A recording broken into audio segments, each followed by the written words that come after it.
ان مولویوں کی وجہ سے ہوئے. ان مولویوں کی وجہ سے تو کوئی ایک آدمی مسلمان نہیں ہوتا, انہیں اسلام سے بھگاتے ہیں لوگوں کو. کہتے ہیں کافر ایک دوسرے کو. آپ افغان طالبان سے کوئی امید نہ رکھیں. اچھا, پہلے یہ طے کر لیں. یعنی آپ ان کی جو بھی مدد کر سکتے ہیں کریں. لینڈ لاکڈ ہے, ان کا سامان نہ روکیں, ان کو اور فیسیلیٹیٹ کر دیں. ملا کے نزدیک ہر آدمی حقیر اور قابل نفرت ہے استثناء کے سوا. ایسے لوگ بھی ہیں, خوش اخلاق اچھے لوگ بھی ہیں, نہیں خوش اخلاق لوگ ہیں. وہ آپ دیکھتے ہی ہیں کہ یہ سوشل میڈیا پہ بھی ایسے لوگوں کو دیکھتے ہیں جن کے لہجوں میں نرمی ہے, جو لوگوں کو اللہ اور رسول کی طرف بلاتے ہیں. لیکن مکاتب فکر کی جنگ میں اگر آپ ان کے ہاتھ میں بیعت نہیں کرتے تو آپ واجب القتل ہیں. اپنا افغانستان میں بھی یہ ہے, آپ کو گھن آنے لگتی ہے. یعنی اب تو خیر ساری دنیا سے وہ الگ تھلگ ہیں, جب وہ اتنے بھی الگ تھلگ نہیں تھے ویسے بھی الگ تھلگ تھے, آپ کو گھن آنے لگتی. یونیورسٹی میں اب پڑھائی نہیں ہو سکتی. اور پڑھائی تو خواتین کو تو اول تو ان کا وجود ہی نہیں ہونا چاہیے, انہیں نظر ہی نہیں آنا چاہیے. تو یہ کے پی پی سے کچھ لڑکیاں گئی تھی پڑھنے کے لیے کابل میڈیکل کالج میں. ہاں, میں نے دیکھا تھا 92 میں میں گیا اپنا جلال آباد,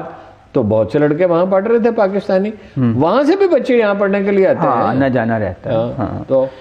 وہ تو خیر وہ اقبال نے یہ عقدہ بہت پہلے حل کر دیا تھا. میں جانتا ہوں انجام اس کا جس مارکے کے ملا ہو غازی. تو یہ نہ ایرانی ملا رہے گا اس لیے کہ انسانوں پر خوف سے حکومت نہیں کی جا سکتی تادیر,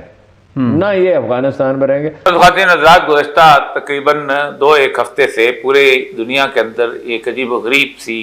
گفتگو چل رہی ہے کہ طالبان نے بچیوں کو تعلیم پر پابندی لگا دی ہے, اور اس وقت جو ہے بچیاں وہ خاص طور پہ یونیورسٹی کی طالبات جو ہیں وہ احتجاج کے اوپر نکلی ہوئی ہیں. میں نے شاید اس سے پہلے بھی ذکر کیا تھا کہ افغانستان کے اندر جو صورتحال ہے اس میں جو لوگ جہاد سے واپس آئے ہیں اور جنہوں نے ایک تقریباً 20 سال کا عرصہ وہاں سے باہر گزارا ہے, ان کو اندازہ ہی نہیں اس وقت کہ حالات کتنے بدل چکے ہوئے ہیں. آپ سوچ نہیں سکتے کہ 20 سال کے بعد ایک آدمی جو پہاڑوں میں امریکہ سے لڑ رہا تھا, جیسے وہ کابل شہر میں پہنچا تو اس کو اندازہ ہوا کہ وہاں انٹرنیٹ بھی ہے, وہاں ٹیلی ویژن چینل بھی آتے ہیں, وہاں بارز بھی کھلی ہوئی ہیں, وہاں ڈانسنگ کلب بھی بنے ہوئے ہیں, وہاں یونیورسٹی کی ایک ایجوکیشن بھی ہے, اور ایک خاص طرح پہ ایک ایسا ماحول بن چکا ہوا ہے کہ جس ماحول کا وہ کبھی تصور نہیں کر سکتے تھے. یہ اگرچہ بات طے ہے کہ 60s کا یا 50s کا جو کابل ہے وہ دنیا کا ماڈرن ترین شہر ہوا کرتا تھا, لیکن اس کابل کو ایک جزیرے کے طور پہ سمجھا جاتا تھا. اس کابل میں خواتین سکرٹ پہن کے بھی پھرتی تھیں, اس کابل کے اندر فلمیں بھی لگتی تھی, اس کابل کے اندر اس زمانے کا وہ جدید ترین شہر تھا. جبکہ تہران بھی جو کہ بہت اس وقت ماڈرن شہر تھا, اور رضا شاہ پہلوی کے وجہ سے اور مصدق کی اس کی وجہ سے اس کو بہت شاندار قسم کی جیسے کہتے ہیں ماحول میں جیسا تھا, لیکن اس کے باوجود بھی کابل جو تھا اس سے بہتر تھا. جی ٹی ایس کی بس چلا کرتی تھی پشاور سے, اور لوگ وہاں جایا کرتے تھے یہاں سے, اور وہاں پر جا کے فلم دیکھا کرتے تھے. وہاں ایک پشتونستان چوک ہوتا تھا جس چوک میں انڈین فلمیں لگا کرتی تھیں. لیکن طالبان کے آنے کے بعد انہوں نے کسی حد تک اس ماحول کو بدلا. اگرچہ کہ طالبان سے پہلے وہ کابل جو تھا احمد شاہ مسعود اور حکمت چار کی جو آپس کی لڑائی ہے اس کے درمیان بالکل مکمل طور پر تباہ ہو چکا تھا. کابل کے ایک پہاڑ کے اوپر حکمت چار کی توپیں نصب تھیں, اور دوسرے پہاڑ کے اوپر ان کی احمد شاہ مسعود کی توپیں نصب تھیں, اور کابل کے شہری جو تھے وہ پوری رات گولہ باری کے اندر ہی گزارا کرتے تھے. لیکن اس کے باوجود بھی طالبان جب آئے تو انہوں نے وہاں پہلے تو سب سے اہم ترین بات, تعلیم تو بہت بات کی بات تھی, وسائل دوسرے تو بات کی بات تھی, لا اینڈ آرڈر جو تھا وہ بہت امپورٹنٹ چیز تھی کہ سکون کم از کم لوگ سکھ کا سانس تو لیں یہاں پر. اور دوسرا یہ تھا کہ لوگوں کو انصاف میسر ہو سکے, کیونکہ انصاف نام کی چیز جو تھی مجاہدین کی گورنمنٹ سے وہ غائب ہو چکی ہوئی تھی. تو مولا عمر کی حکومت میں 2 چیزیں بہت اہم ہو گئی تھیں, جو کہ بیسیکلی ریاست کی بنیادی ذمہ داری ہی یہی ہوتی ہے کہ وہ ایک اچھا سا عادل معاشرہ قائم کرے, اور دوسری بات یہ ہے کہ لوگوں کو لا اینڈ آرڈر کو مینٹین کرے, لوگوں کی جان و مال کا تحفظ کرے, انٹرنل سے بھی اور ایکسٹرنل سے بھی, جو دشمنوں سے. لیکن ان 20 سالوں یا تقریباً کے دوران یہ سب لوگ شہروں سے دور تھے.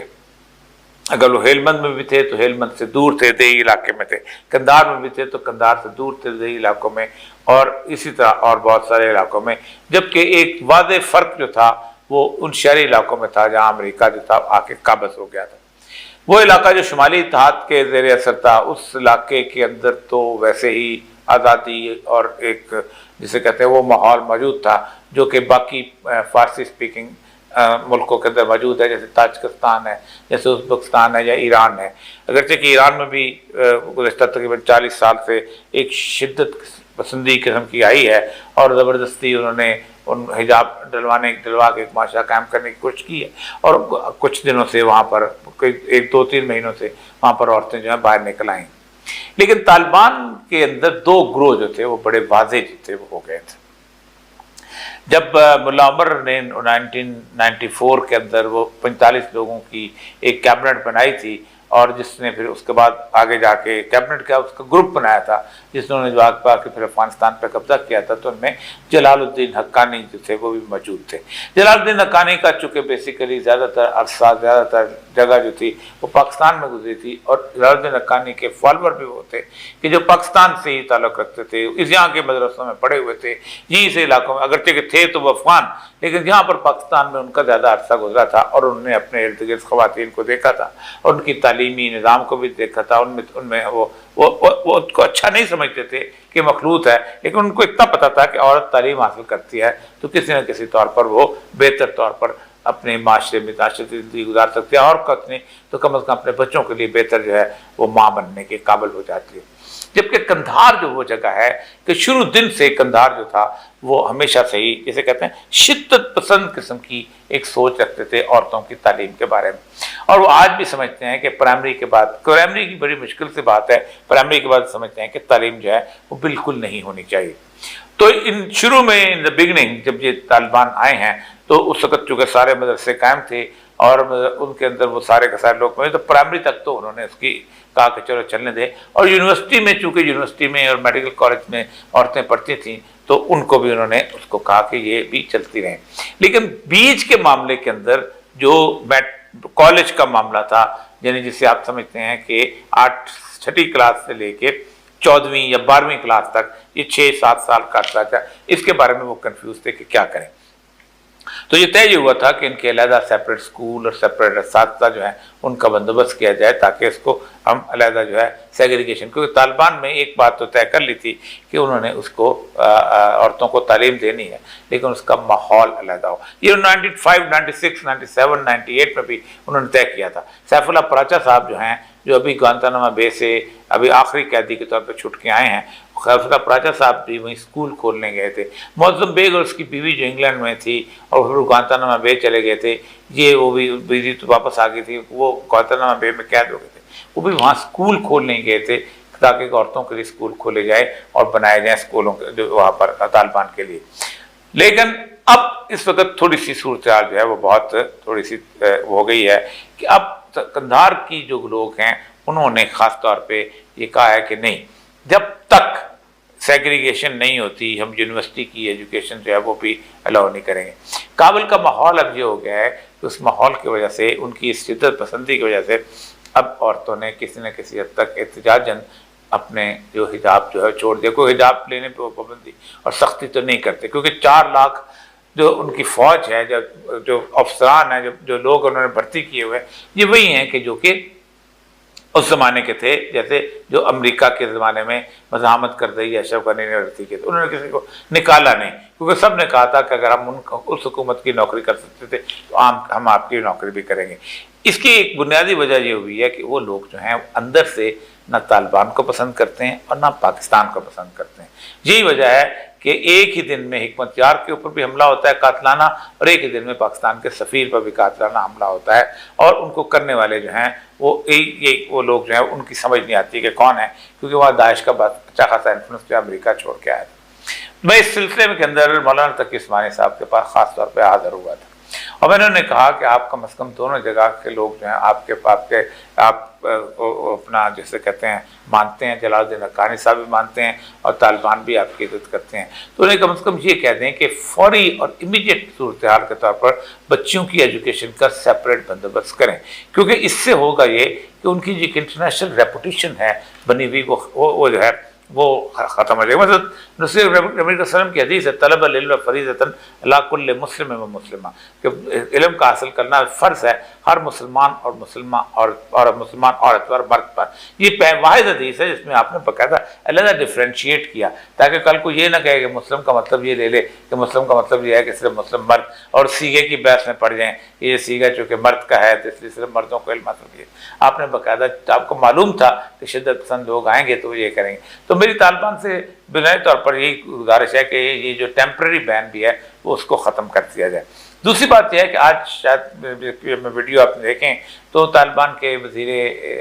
جو ہے ایجوکیشن وہ آج قوم سے خطاب کر رہے ہیں، اس سے میری اس ویڈیو جو بنا رہا ہوں اس کے کچھ عرصے کے بعد، وہ بھی اس کو ٹیمپرری بین سمجھتے ہیں اور کہتے ہیں کہ ہم کچھ عرصے بعد کھول دیں گے، لیکن اس کے ٹیمپرری معاملے کے اندر بھی جو ان کی بدنامی ہو رہی ہے اور جو چھوٹی چھوٹی 50-60 عورتوں کی ویڈیو دنیا میں سرو ہو رہی ہے اور اس کے ریئیکشن کے اندر جو عورتیں باہر نکل رہی ہیں، ظاہر بات ہے آپ عورتوں کو نہ پھانسیاں دے سکتے ہیں نہ تلواریں نکال سکتے ہیں۔ ایک ماحول ہے جو 20 سال کا آپ کے سانپ کو ورثے میں ملا ہے، اب وہ قندھار اور وہ قابل نہیں ہے، نہ وہ ہرات ہے نہ وہ ہیلمند ہے کہ جس زمانے جو پرانے ٹریڈیشن چلے آ رہے تھے اب یہ بدل چکے ہوئے ہیں، اور اس بدلے ہوئے حالات کے ساتھ آپ کو